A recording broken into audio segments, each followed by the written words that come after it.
The dichotomy of control, what you can and can't control. In the annals of Stoic philosophy, few concepts stand as foundational and universally impactful as the dichotomy of control. This principle, eloquently articulated by Epictetus in his Enchiridion and echoed by countless Stoic thinkers, invites us to distinguish between what lies within our control and what lies beyond it. At first glance, this distinction seems almost deceptively simple, but upon deeper examination, it reveals itself as a profound framework for living a life of tranquility, resilience, and virtue. The essence of the dichotomy of control is straightforward. Some things are up to us, and others are not. According to Epictetus, the things under our control include our judgments, intentions, desires, aversions, and actions, in essence, the workings of our own mind. Conversely, things outside our control encompass external circumstances, other people's opinions, natural events, political situations, and even our physical health to a large extent. This realization forms the bedrock of Stoic thought because it shifts the focus of our energy and attention to the realm where we can make a meaningful difference. To understand the transformative power of this principle, imagine a ship caught in a storm. The sailors can't control the wind, the waves, or the raging tempest, but they can adjust their sails, steer their vessel, and work together to stay afloat. Similarly, in life, while we cannot dictate the behavior of others or ensure that events unfold as we wish, we can govern our responses, attitudes, and choices. This perspective doesn't just help us navigate challenges, it also liberates us from the futile and draining pursuit of controlling the uncontrollable. One of the most liberating aspects of embracing the dichotomy of control is the release of anxiety and frustration tied to external outcomes. How often do we fret over situations that we simply cannot influence? Whether it's the traffic on the way to work, the unpredictable actions of a colleague, or the larger forces of societal change, we expend enormous emotional energy on matters beyond our reach. By focusing instead on what we can control, such as our patience in traffic, our professionalism at work, or our constructive contributions to society, we reclaim our inner peace and direct our efforts where they truly matter. A practical application of this principle can be seen in our interpersonal relationships. Consider an argument with a close friend or family member. Often our instinct is to try to change their mind, persuade them of our point of view, or fix the situation to align with our expectations. However, the dichotomy of control reminds us that we cannot control another person's thoughts, feelings, or actions. What we can control is our own demeanor, the words we choose, and the openness we bring to the conversation. By focusing on our own conduct, we set the stage for constructive dialogue and reduce the likelihood of escalation. This principle also proves invaluable in the face of adversity.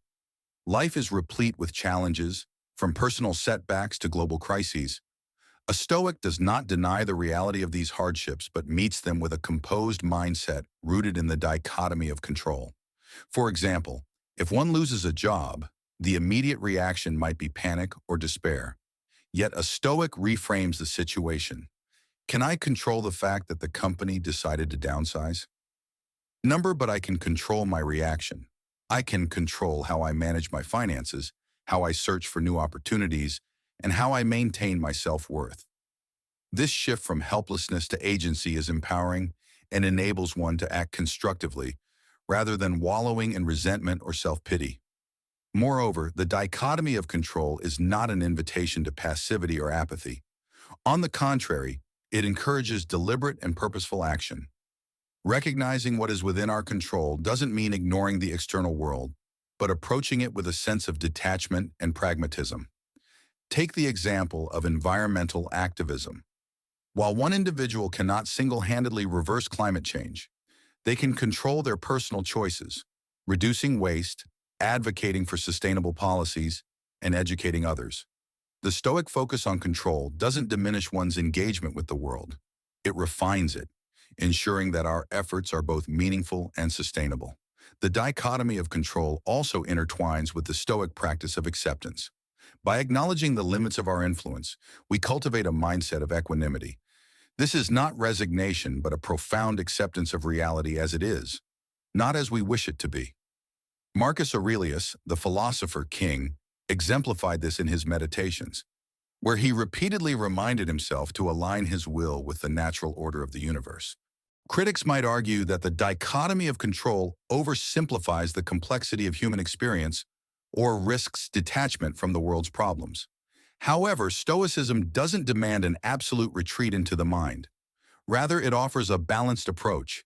Engage with the world, strive for virtue, and accept outcomes with grace. It's a philosophy that doesn't seek to eradicate emotion, but to channel it constructively, ensuring that our passions align with reason and purpose. In our modern context, the dichotomy of control is perhaps more relevant than ever. We live in an age of constant information, where global events are broadcast in real time and social media amplifies the voices of millions. It's easy to feel overwhelmed by the sheer magnitude of what's happening around us. Yet Stoicism invites us to step back and ask, what part of this can I truly control? This question serves as an anchor, grounding us in a sea of chaos and helping us maintain our composure amid uncertainty. In practice, embracing the dichotomy of control requires mindfulness and intentionality. It's a daily discipline to remind ourselves of this distinction and to act accordingly. Some Stoics find value in morning affirmations or evening reflections, where they review their day and assess whether they stayed true to this principle. Others turn to meditation, journaling, or simply pausing in moments of stress to refocus on what's within their power. These practices reinforce the habit of discernment, gradually transforming how we perceive and respond to the world. Ultimately, the dichotomy of control is more than a philosophical idea. It's a way of life. By internalizing this principle, we cultivate a sense of freedom and resilience that no external force can take away.